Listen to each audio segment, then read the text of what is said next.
추석 연휴를 마친 정치권은 다음 주부터 시작되는 국정감사 준비에 본격 돌입했습니다. 이재명 정부 들어 처음 치러지는 이번 국정감사에서 공수가 뒤바뀐 여야의 격전이 예상되는데요. 국회 연결해서 자세한 내용 알아보겠습니다. 이재동 기자, 민주당은 어떤 얘기를 했습니까? 네, 여당인 민주당은 이번 국정감사를 통해 윤석열 전 정부의 실정을 부각하며 이른바 내란 종식의 완수를 이뤄내겠다는 각오입니다. 특히 민주당 3대 개혁의 하나인 사법개혁의 핵심에 대선 개입 의혹을 받는 조희대 대법원장이 있다고 보고 있는 만큼 관례였던 대법원장의 이석을 허용하지 않고 국정감사에서 이를 집중 추궁하겠다는 방침입니다. 조 대법원장을 비롯해 윤석열 전 대통령의 내란 혐의 사건 재판장인 지기현 판사 그리고 검찰청 폐지에 반대하는 일부 검사들을 향해 개혁에 저항하는 반동의 실체들이라고 비판하기도 했는데요. 오전 지도부 회의에서 있었던 정청래 대표의 발언 직접 들어보겠습니다.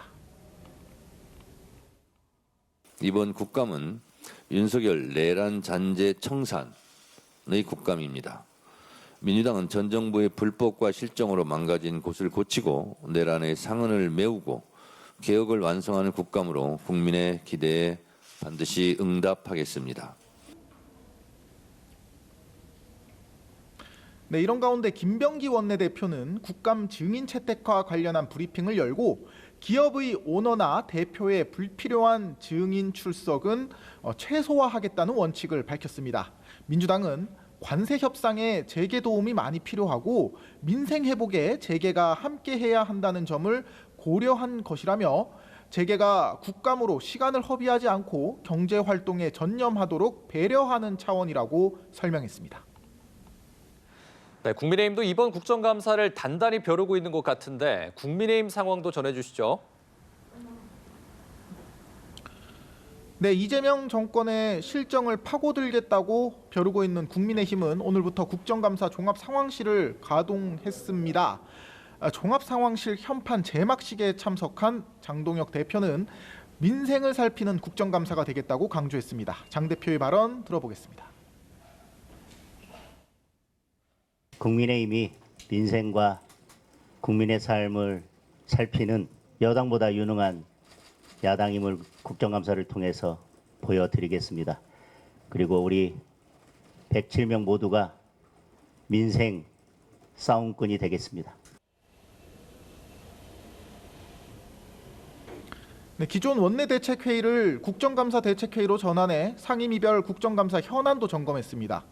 회의에서 송원석 원내대표는 이번 국정감사 기조는 독재를 저지하고 내 삶을 지키는 국감이라며 이재명 정권의 위선과 거짓을 끝까지 파헤치는 국감이 될 것이라고 강조했습니다. 3대 목표로 자유와 공정수호, 경제성장의 회복, 국정운영의 투명화 등을 제시한 국민의힘은 이번 국감을 이재명 정부 실정 고발의 기회로 삼고 정책 혼선과 민생 실패를 부각하겠다는 전략입니다. 이런 연장선에서 국민의힘은 국가정보자원관리원 화재 사고와 관련해 국정조사를 여당에 제안하기도 했습니다. 네, 이 기자, 여야는 일찌감치 내년 지방선거 준비에도 박차를 가하고 있다고요? 네, 민주당 조승래 사무총장이 오전 지도부 회의를 마치고 브리핑에서 전한 내용입니다. 여당은 우선 이번 달 말까지 지방선거 후보자 선출을 위한 경선 룰과 가산점 반영 방식 등을 포함한 공천 규정을 확정하기로 했습니다.